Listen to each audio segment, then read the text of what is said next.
namanya, tahun lalunya agak sedikit perlu diubah ya. Agak banyak yang harus dicek lah. Ini kalian buka, kalau masih ingat silahkan, nanti bisa diikuti atau nanti nonton videonya nggak apa-apa. Oke, jadi kita sekarang ada di software Mesanya, tampilannya seperti ini. Nah, sebelumnya kita lihat dulu di Mesa ini sendiri, nanti teman-teman menyampaikan kalau ini adalah software design. Artinya desain itu harus ada tujuannya ya. Jadi Mesa ini seperti simulasi desain, simulasi akuisisi sebenarnya. Simulasi untuk geometri akuisisi. Jadi tujuannya adalah untuk simulasi geometri akuisisi, untuk cek apakah desain yang sudah dibuat itu bisa membantu untuk mendapatkan target yang diinginkan. Nah, pertama, jadi kita harus punya target dulu, itu yang penting. Targetnya katakanlah misalkan blok yang saya buat ini adalah blok, targetnya ukurannya ini dari atas, dari area, dari dirt view, ini 5 km kali 5 km. Untuk yang pertama ini ini karena latihan, jadi tidak perlu mempertimbangkan arah sesarnya kemana, dan maksimum kedalaman target yang ingin dicapai berapa. Fault maksimumnya juga tidak dipertimbangkan sedemikian rupa, karena ada 3 template yang akan dibuat nanti. Yang pertama ini masih bebas, jadi semacam mencoba dulu, tidak begitu krusial untuk kondisi geologinya. Yang pertama kita buat dulu template-nya. Ini template bisa dikecilkan misalnya. Nah, seperti ini. Nah, template ini apa? Template ini adalah kondisi. Ini kita berbicara mengenai seismik 3 dimensi ya. Karena seismik 3 dimensi yang perlu dilakukan sedemikian rupa detail untuk desain akuisisinya. Kalau yang 2D tampaknya tidak perlu seperti itu. Jadi untuk template ini sendiri adalah geometri atau source mana saja dan receiver mana saja yang akan hidup selama peledakan atau selama sumber diaktifkan. Jadi misalkan kita tambahkan di sini grid size-nya boleh dikasih 25. Nah, lihat di sini. Kita lihat satu-satu. Nah, jadi misalkan di sini receiver layout, ini untuk receivernya, untuk perekamnya. Jumlah kuantitasnya itu saya buat 96, yang lazim digunakan 96 buah, itu sekitar 4 channel ya, 24 kali 4. Nah, spasinya ini nanti akan dipertimbangkan ke depan sesuai dengan jumlah volt yang diinginkan, jumlah signal rasio yang diinginkan. Sementara saya kasih 50 dulu. Nah, sedangkan jumlah KRY-nya ini adalah jumlah line-nya. Jadi kalau ini adalah jumlah receiver per line, ini adalah jumlah line-nya. Di sini ada 12. Nah, ini kebanyakan, saya kasih 4 aja. Ini jarak antar line-nya 200, startingnya itu di 0, startingnya di 0. Ini kalau saya apply, nah, akan ada seperti ini. Ini kalau kita lihat tadi yang 96 itu adalah yang ini nih, ke arah sini. 96 dalam satu line, jadi 96 receiver, kelihatan di situ. Lalu ada 4 line, 1, 2, 3, 4, jadi ada 4 line. Nah, kemudian di source saya buat 1 ke arah X, tapi ke arah Y-nya 4. Misalkan kita apply, nah ini masih jelek ya. Nah, ini misalkan saya gambar dulu di bagian sini. Nah, misalkan di sini digambar di sini dulu. Jadi begini, ini mesti file dulu supaya kalian nanti saya set. Nah, misalkan gini. Jadi misalkan kita punya area pengukuran seperti ini. Ini saya tidak begitu pertimbangkan sesar dan seterusnya. Ini areanya 5 kilo kali 5 kilo seperti ini. 5 km, tujuan kita ingin mencari parameter akuisisi yang terbaik yang akan mengcover area saya gitu ya. Nah sekarang area 5 kilo ini tentu tidak bisa sekali diledakkan langsung terukur gitu, karena keterbatasan alat biasanya sih ini. Jadi ini line receivermu ada 4 line, di dalam receiver per line itu ada 96 dropon. Nah ini nanti di tengah-tengahnya itu namanya orthogonal design akuisisinya. Di tengah-tengah ini ada 4 atau lebih sumber. Nah ini namanya salvo.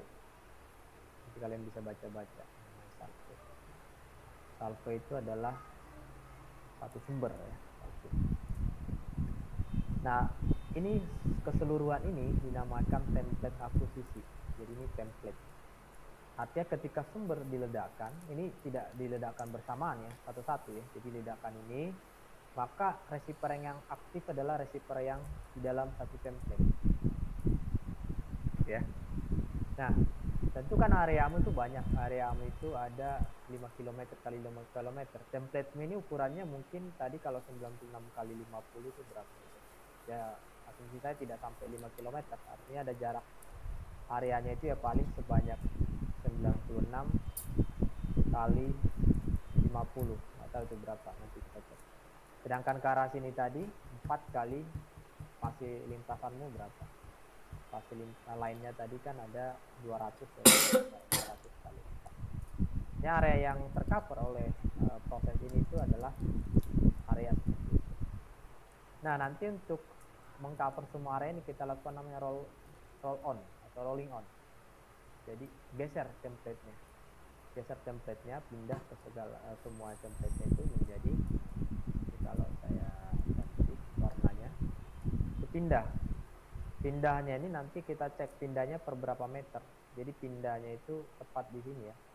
Ini line 1 berarti pindah segitu, line 2 segini, line 3-nya segitu. Seperti ini, nanti pindah lagi dia ke sini. Berapa jaraknya? Katakanlah 50 meter, nanti kita pilih rolling on-nya.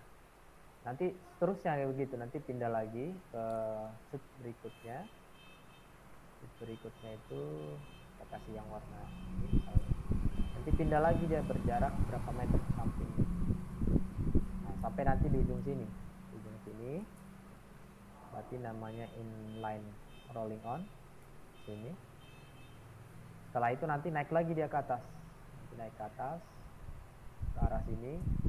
Dan terus dah sampai nanti tercover. Di sini ada 4, di sini ada 4 ya, sampai semua area ini tercover. Artinya kita perlu mendesain template saja. Template-nya ini didesain, nanti template ini akan dicek berapa kali rolling sampai ke atas itu bisa dicapai ya. Nah kemudian nah kita coba dulu aja, kita buat di sini. Jadi saya punya template ini, tapi template ini idealnya karena kita ortogonal ini ya, desainnya kita buat yang simple aja. Kita pindahkan ini source-mu yang merah ini harus dibuat di tengah. Kemarin saya buat berapa ya? Ini 96 kali 4, 50, 400, 400. Ini nanti mereka coba-coba. Ini istilahnya hanya sederhana dulu. Kemudian yang ini 2400 450, 2400 450 ini 100, ini 2400 ya tadi 450. Startingnya ini artinya X si receivernya di mana ya, receivernya di mana. Nah jadi pindah ke sini, jadi tengah-tengah shortnya sekarang ya. Oke, ini kita bisa add template saja, jadi template-nya nanti akan nambah. Apply ulang. Sekarang kita punya template seperti ini. Template itu kita sebarkan ke akuisisi kita. Kita klik. Nah, sekarang kita misalkan mau jenisnya apa yang tadi. Mau di roll itu artinya digeser seperti yang tadi. digeser 10 kali ke X, berarti digeser template tadi ke samping itu 10 kali dengan inline spasinya 200, berarti template ini bergeser 200 ke kanan. Jadi bayangkan ya, jadi kalau balik ke sini tadi, perpindahan dari satu template ke sampingnya ini adalah 200 meter ya. Kalau yang crossline ini artinya dia nanti gesernya setelah selesai 10 kali, nanti naiknya ke atas itu untuk satu crossline row ini dia 200 meter. Nah ini salah satu yang pertama untuk proses rollingnya. Kalau saya oke kan, nah jadinya kalau di rolling 10 kali ke samping, 10 kali ke atas, nanti akan jadi seperti ini. Artinya kan jumlah area yang tercover itu berarti sebanyak dari spasi dikali jumlah rollnya. Nah ini, misalkan kalau ini kita shoot di sini nanti akan berguna untuk melihat sebaran dari faultnya. Shoot ini offset shooting, kalian display untuk melihat animasi shoot yang mana yang hidup dijalankan. Jalan kalau sudah selesai jalan dia nanti warna biru ya, kalau masih jalan dia warna merah. Nah, sudah selesai. Sekarang kita ke bin analisis, fault calculation, bisa dihidupkan yang ini saja. Kita sekarang analisis desain yang sudah kita buat, apakah sudah sesuai dengan yang kita inginkan. Dijalankan, ini dihidupkan. Nah, pertama kita cek dulu, ini bisa dimatikan saja supaya nggak mengganggu source-nya. Ini source, kalau saya centang berarti dia tidak ditampilkan. Nah, ini yang penting. Jadi tidak hanya bisa melakukan, tapi bisa menganalisis. Yang pertama, kalau ini kamu centang, ini artinya fault. Fault itu apa? Fault itu adalah dalam ini kita hidupkan dulu bin gimana ya, layout bin ini template. Ini unitnya nanti ganti ke meter ya, tadi saya lupa gantinya, nanti kamu supaya gantinya supaya lebih gampang ubah meter aja. Display grid ini ya, bin grid ya, ini bin. Bin itu adalah titik jatuhnya, titik tengah jatuhnya antara source dan receiver. Jadi titik tengahnya ada di mana. Nah, fault tadi artinya di daerah ini yang warna merah besar ini, karena di tengah-tengah tadi banyak source dan receivernya, adalah data dengan kualitas signal terbaik. Kenapa signalnya terbaik? Karena di titik ini ada 121 kali di titik yang sama pasangan source dan receiver. Artinya nanti kalau dilakukan stacking data, di proses pengolahan data statistik, dia akan jadi sangat bagus di daerah ini. Ya. Yang pertama mengenai dari common fault. Nah, yang menjadi target kita adalah bagaimana caranya untuk di daerah target, ini karena kita tidak pertimbangkan tadi area targetnya, itu menjadi daerah yang maksimum dari faultnya. Kalau ini kan areanya katakanlah ini kalau kita lihat koordinatnya ini dari 0 sekitar berapa ya? 0 sampai 2800-an. Ini dari 1000 sampai sekitar 5000-an. Maksimum faultnya itu hanya ada di tengah ini. Berarti nanti kualitas data saya itu hanya bagus memetakan bawah permukaan yang di bawah ini. Sedangkan yang di luarnya itu nggak begitu bagus ya. Jadi mereka harus bisa mendesain untuk area target yang 5 km tadi menjadi maksimum faultnya. Ya, itu pertimbangan yang pertama. Yang kedua, Fokus Will, kalau bisa fokus. hidupkan, ini adalah offset. Nah, yang ini kalau saya hidupkan ini adalah offset. Offset ini berkaitan dengan maksimum kedalaman. Nah, ini yang digambarkan di sini adalah near offset. Near offset ini adalah kedalaman. Jadi kalau kita cek lagi ke teori dasar seismik refleksi, teori dasar seismik refleksi itu kan seperti ini ya.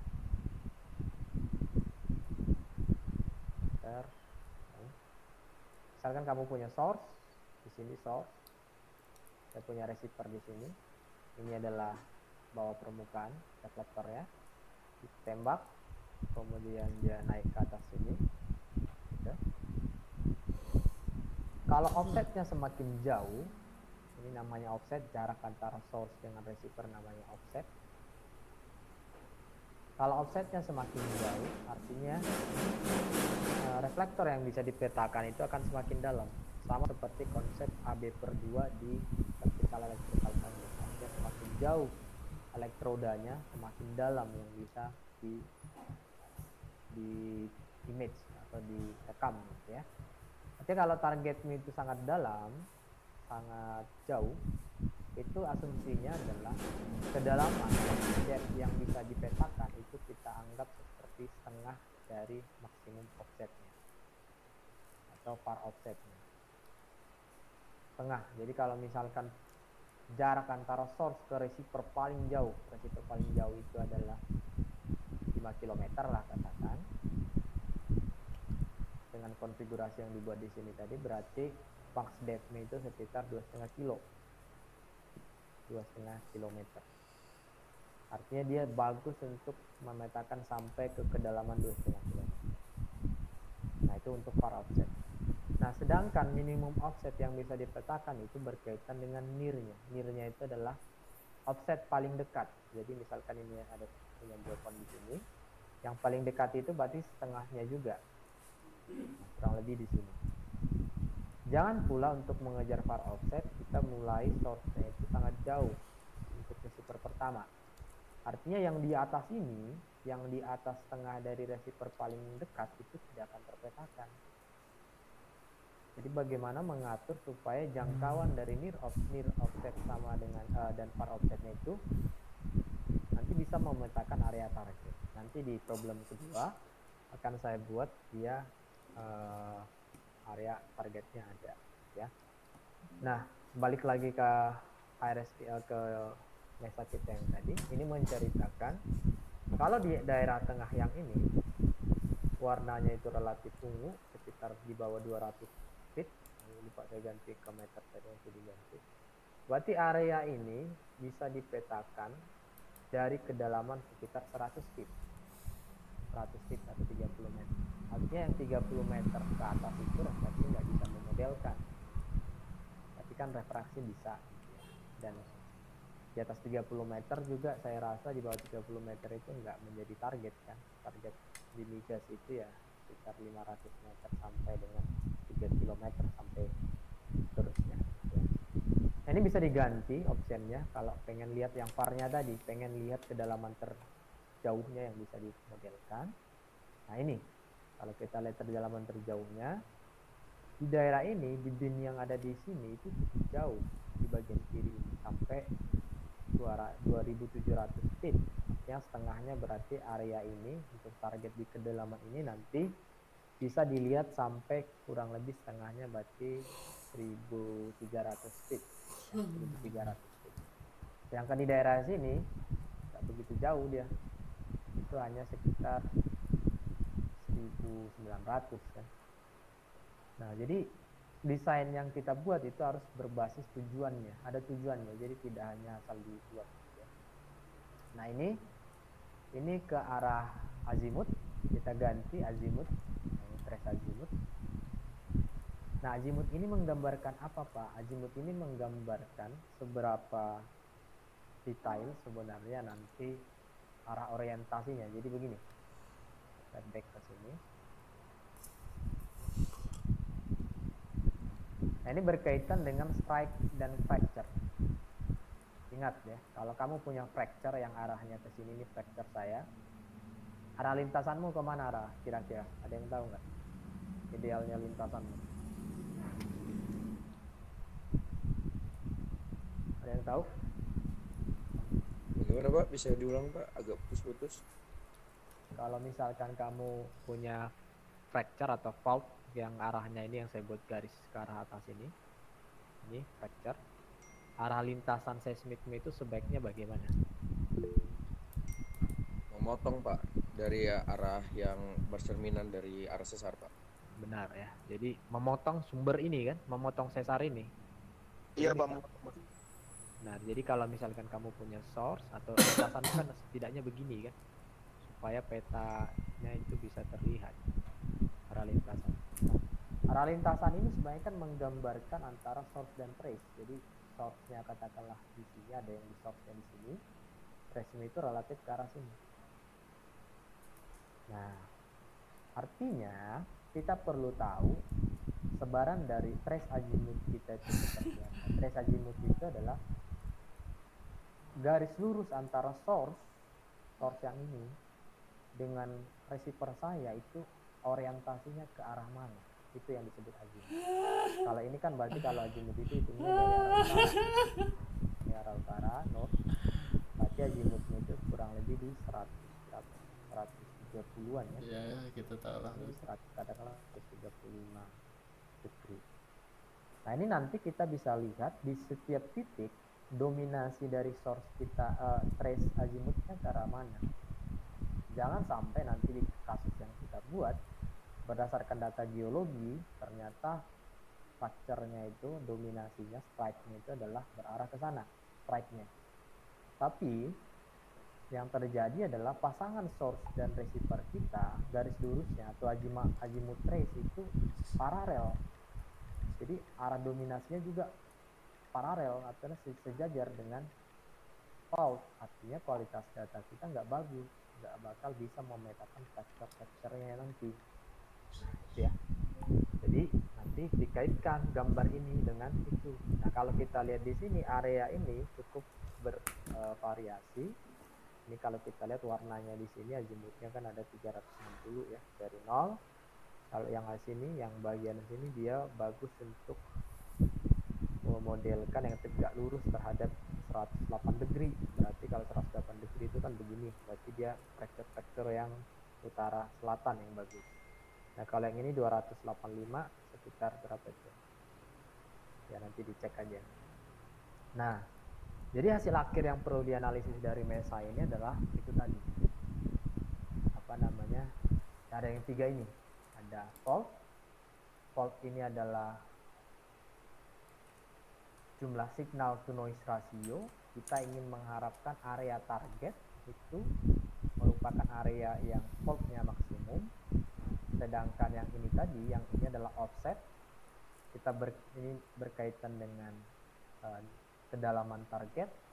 Sedangkan ini adalah berkaitan dengan azimut tadi, strike dari fracture atau patahan yang ingin dipetakan. Oke ya. Nah, kemudian kita balik lagi ke template kita ini untuk mengupdate supaya lebih targetnya lebih bisa dicapai lagi, bisa diulangi prosesnya, dicoba lagi. Di sini ada beberapa pilihan yang bisa dicoba. Ini tadi kita pakai skema roll. Skema roll artinya si template-nya digeser ke kanan, ke atas, ke kiri dan seterusnya. Di sini kita bisa memilih fill rectangle atau memilih area tertentu.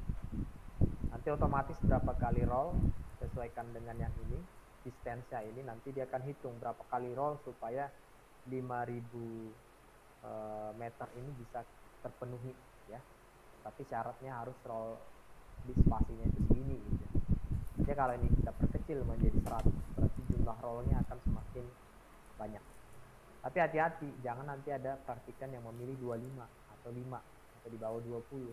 Artinya kan kalau semakin kecil sih harapannya semakin bagus, tapi enggak seperti itu. Ada cost, ada biaya yang harus dioptimasi kan. Bagus sih kalau digesernya itu per 10 meter ya, tapi mau berapa juta dolar yang akan dikeluarkan oleh perusahaan itu enggak bagus. Jadi harus ada sertifikasi. Nah, ini kalau kita coba fill yang ini, fill rectangle ini kita bisa klik fault to boundary atau fault maksimumnya nanti akan diusahakan sama dia itu di area boundary ini di 5000 ya. Kita lihat contohnya dia proses, kita hidupkan source, hidupkan receivernya. Nah, ini jadi sangat banyak. Lihat, jadi kita punya area hanya 0 sampai 5000, tetapi nyatanya di sini dia akan lebihkan, ini namanya taper length, taper margin. Jadi dia akan nyari area di luar area target. Jadi ini lihat, ini ada 5.000 sampai 6.000. Sini juga dilebihkan sampai ke minus. Minus ini artinya ke arah kiri ya. Ke arah sini juga sama. Nanti tujuannya supaya area targetnya itu faultnya maksimum. Jadi kalau saya jalankan, saya simulasikan shooting ini, hidupkan aja. Ini tidak banyak yang diubah di sini. Shoot. Nah, lihat dia jalan tuh, shootnya yang sedang aktif sekarang. Ini tadi kekecilan saya buatnya ya. Kekecilan tadi saya buat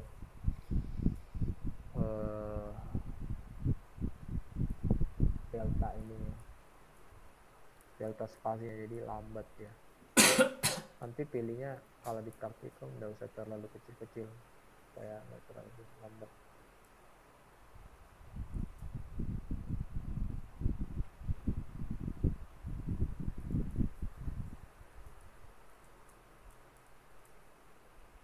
Satu-satu nih kecilan.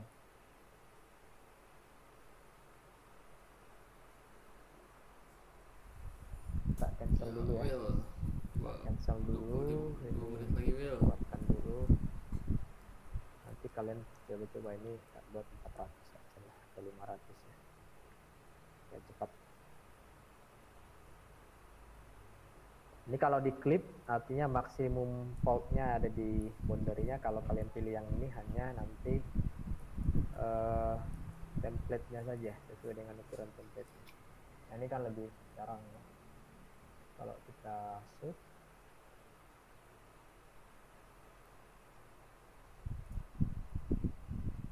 selesai ya. Saya shoot ulang.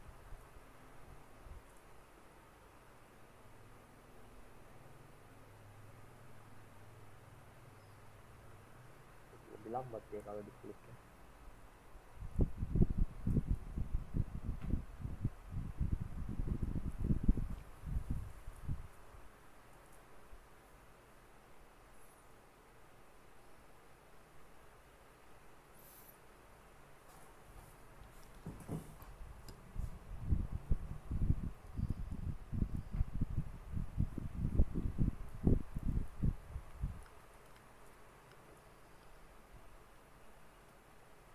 Oke, ini sudah selesai sama prosesnya di faulting analysis. Oke, bisa dimatikan. Ini ya. Ini kita lihat faultnya itu sudah tinggi, udah kuning semua daerah sini. Artinya fault yang bisa diterima itu kalau realnya itu supaya 30 udah bagus sekali. Ini karena kita simulasikan itu, kita tidak mempertimbangkan biaya tadi, jadi asal aja dibuatnya. Kalau di data-data yang saya lihat itu jumlah fault itu paling mentok di 70 biasanya ya. Kalau 100-an itu di laut mungkin, tapi kalau di darat itu sangat mahal, dia akuisisinya paling dia 30 sampai 70 fault itu maksimum. Tapi di sini kita dapat sekitar 114. Ini sudah karena kita tadi klik di daerah target, ini jadi maksimum kan di sini, di daerah targetnya jadi maksimum. Gitu ya, nanti prosesnya juga sama. Nah, satu lagi kita lihat yang ini. Itu tadi ini coba-coba dulu, tidak mempertimbangkan area sesar, tidak mempertimbangkan maksimum kedalaman karena mereka hanya mencoba bagaimana melakukannya. Di kasus kedua ini kita kasih tantangan. Jadi tantangannya adalah seperti ini. Template-nya pilih tetap ortogonal tadi template-nya yang sama seperti tadi. Tapi di sini disampaikan ada arah strike sesar dominan di sekitar azimut 45 degree. Yang ini, yang saya buat garis lurus ini. Ini sederhana saja. Orientasi lain yang harus dibuat itu harus tegak lurus terhadap strike ya, berarti kalau itu tadi arah strike mau ke arah sana, nanti orientasi lainnya itu harus kamu buat ke arah sini. Lalu ada dip di sini. Dipnya itu dip dari sesarnya itu 0 derajat ya, masih tidak perlu dipertimbangkan. Target interestnya itu adalah di kedalaman formasi targetnya sekitar 1000 sampai 1300 meter. Nah, berarti kalau dia punya target di sini, nanti mereka harus membuat desain dengan mempertimbangkan far offsetnya itu setidaknya adalah 2 kali dari maksimum depth target. Berarti kalau 1300 far offsetnya itu harus sekitar 2600 kan, sampai dengan mungkin 3000 supaya banyak CMT point yang jatuh di sana. Nah, near offsetnya pertimbangkan juga, ini 1000 meter aja interestnya, artinya nggak usah dekat-dekat, nggak masalah, karena saya hanya pengen memodelkan 1000. Jadi kalau near offsetnya nanti bisa diatur, biasanya karena di ortogonal nggak begitu banyak berubah sebenarnya near offsetnya ya, karena di ortogonal jadi jarak antar inline-nya tadi mungkin ya nggak bakal banyak berubah juga, jadi lebih fokus ke far offsetnya. Fault maksimum pada area target, jadi area di margin ini menjadi area maksimum. Nah, coba kita lakukan kunci jawaban untuk itu. Kita ke sini close ya, ini kalau misalkan dia minta close ya kita close. Oke. Nah, di sini yang perlu kita ubah adalah ini. Saya lakukan namanya line bearing. Line bearing itu adalah saya geser si lintasan saya ini, arah orientasi azimutnya itu berapa derajat. Tadi kasus kita adalah strike-nya di 45. Berarti saya pengen nyari yang tegak lurus terhadap 45 ini ada di mana? Sekitar berapa tuh? 135 kan? Kalau seperti itu kita bisa buat ini sekitar 135 degree. Ini dihapus. Ini boleh, ini karena tadi mintanya defaultnya areanya maksimum, ini tinggal diklik. Oke. Kita hidupkan. Nah, sekarang kegeser. Kan 135 tuh. Nah, ini juga. Ya, ada line bearingnya. Karena tadi sorry, saya kebalik sepertinya. Oh, enggak pas ya. Karena 45 voltnya jadinya pas dia. Inline-nya ini memotong semua. Ya. Nah, kemudian sebenarnya ada satu lagi namanya inclusion. Nah, ini exclusion. Jadi exclusion ini adalah, bayangkan begini, kalau kita ngukur di darat, nggak semua area ini bisa langsung tetap dieksekusi kan. Kadang ada sungai, kadang ada rumah warga di daerah tertentu. Kalau kita memilih inclusion ini kita bisa edit ya. Kita bisa take out area-area yang itu nggak bisa diukur gitu. Jadi bisa, ini kalau saya tandain daerah-daerah ini nanti bolong. Daerah ini bolong dia. Ini ada perumahan di sini, ada apa itu, jadi ini nggak bisa diukur, atau daerah tertentu yang tidak bisa diukur. Yes. Nanti akan hilang ya. Kalian coba. Ini kalau saya shoot, ya prosesnya sama aja seperti yang tadi. Ini shoot ini artinya mencoba menghitung common midpoint dan pasangan seterusnya. Sudah selesai nih. Sepertinya. Bentar. Hold.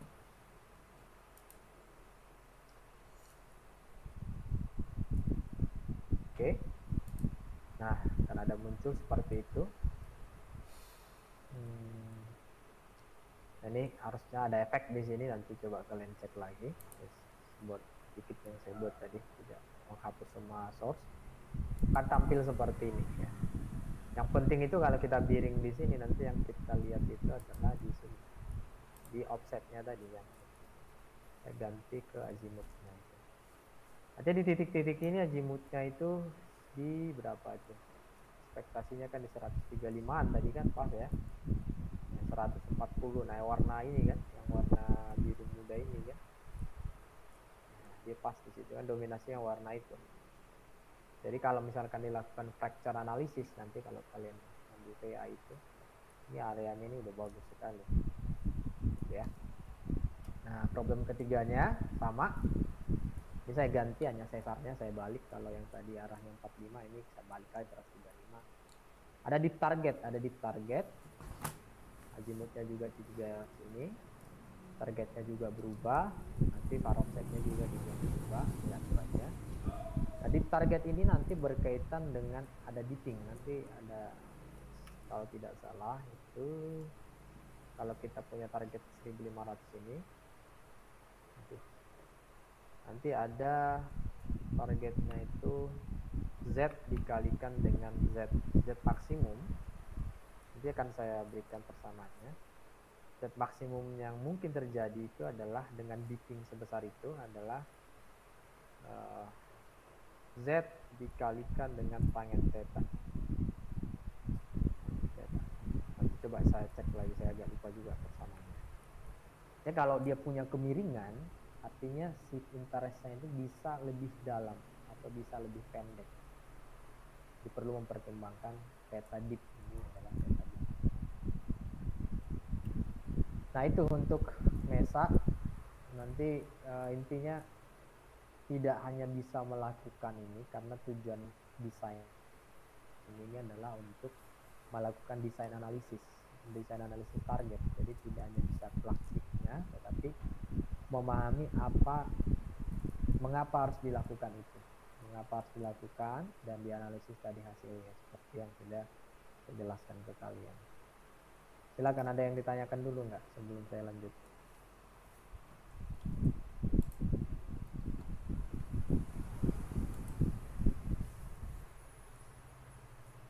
Bisa, ini yang akan membantu saya membuat modul ini siapa? Untuk praktikumnya sendiri tidak minggu depan ya, saya kirimkan ke kalian nanti, saya cek itu di minggu ke-11. Ini saya cek. Tapi kalau bisa dibantu dibuatkan minggu ini ya, weekend lah. Saya kirim ke kalian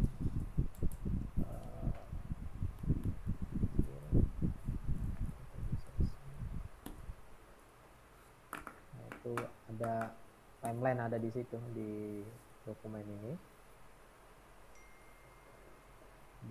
Sekarang kan minggu ke-10, minggu ini masih membahas terkait minggu ke-9 ya sekarang ya, itu masih membahas pengenalan tadi, belum membahas geometri dan seterusnya.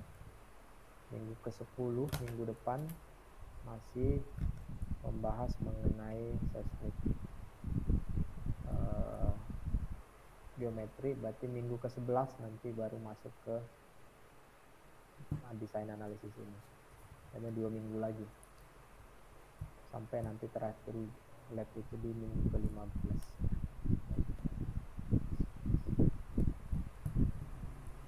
Nah, terkait dengan MESA, kalau MESA-nya itu aja. Ada yang ditanyakan dulu, silakan. Siapa yang akan mengedit di modul ini? Belum dibagi kah? Atau udah dibagi kemarin?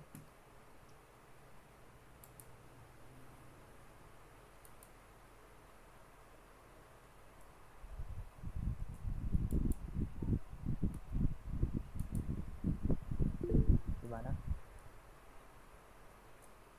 Coba dibantu aja, dibagi aja ya.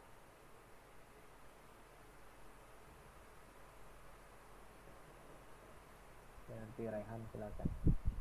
Oke, nah untuk MESA sendiri saya tag tadi, saya belum sempat untuk tracknya seperti apa. Tapi kalau itu nggak bisa, saya nanti akan buat ini saja. Saya bentar ya, saya cek dulu. Kita pakai codingan aja, nggak harus pakai itu juga ya. Serau ya. Saya coba share. Kita gunakan screen. Nah, sorry. Nah, ini pip simulasi. Jadi saya nanti codingannya nggak ribet sama sekali. Ini cuma segini doang buatnya. Jadi nanti mereka mensimulasikan pakai ini DeVito namanya, DeVito di Python.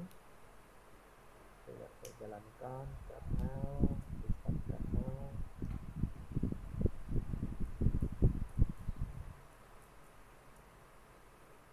Oke, ini contohnya menggunakan library namanya DeVito. DeVito ini sering saya gunakan untuk WI, untuk simulasi. Kalau Tesseract itu kan simulasi gelombang aja ya.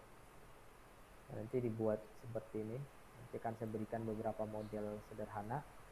Ini contoh model paling sederhana. Ini di atas sini dia kecepatannya 1500 air. Di bawah sini dia sekitar 3500 kontras. Ini kedalaman dan dimensinya nanti bisa diubah. Mudah caranya nanti diganti aja di sini. Kemudian ini bisa kita atur geometrinya, berapa number of shot-nya, berapa jumlah receiver-nya, berapa lama waktu pengukurannya, berapa frekuensinya, sebaran source geometrinya seperti apa, kemudian receiver geometrinya seperti apa. Ini saya selesaikan code-nya seperti ini. Nampaknya belum dijalankan. Nah, ini adalah bentuk sumber wavelet-nya. Flicker saya buat dia berapa ya? Sekitar 10 Hz ya. Ya. Dari siapa? Sebentar maaf. Oh. Bentar ya. Mana sini? Saya tanda tangan.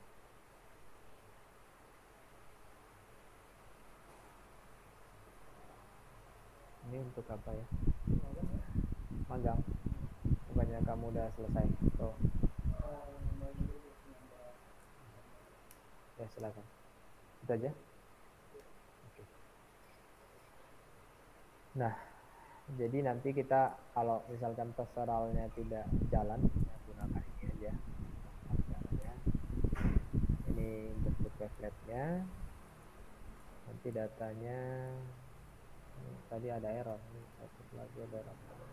Oke, nggak ada error, bisa jalan.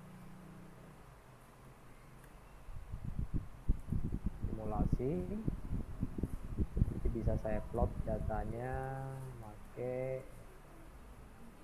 plot. Nah, ada datanya ya.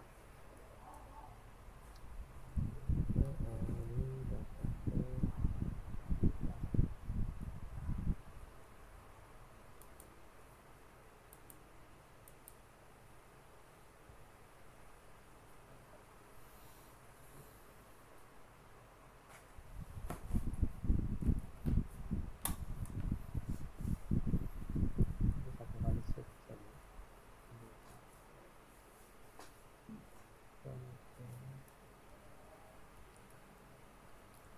Oke. Nah, untuk di Tesseract sendiri itu simulasi aja sebenarnya, simulasi gelombang yang akan mereka gunakan untuk perhitungan selanjutnya.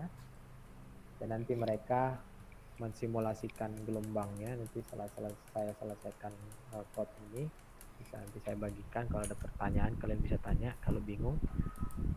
Kemudian untuk jadi mereka ke depan itu akan apa namanya, melakukan simulasi seperti itu ya. Simulasi hari ini dilakukan simulasi apa, minggu depan nanti ada simulasinya, kemudian selanjutnya itu adalah pengolahan data. Nanti di kelas praktikum gunakan yang simple aja, yang seperti ini, yang hanya terdiri dari dua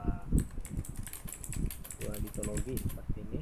Sedangkan nanti untuk mereka, tugas mereka itu saya buat nanti agak dipping, ada dipnya. Nanti saya buat modelnya, kalian tinggal bagikan ke mereka. Nanti saya buat menjadi 2 tipe atau lebih. Jadi kalian bagi aja nanti grupnya, si A dapat tipe yang mana, si B dapat tipe yang mana, supaya mereka mengerjakannya itu enggak berbarengan gitu, mencegah plagiat sebenarnya. Kalau semua datanya nanti modelnya sama, nanti bertukar-tukar mereka, tinggal mengcopy dari temannya ya. Jadi kalau latihan di kelas pakai yang simple, yang kalian ajarkan pengolahan berikutnya itu pakai yang simple seperti ini. Kalau untuk selanjutnya itu nanti untuk dibawa ke apa, ke rumah masing-masing itu saya bagi aja yang ada fracture atau ada kemiringan dan ada dip dan seterusnya. Oke, ada yang ditanyakan?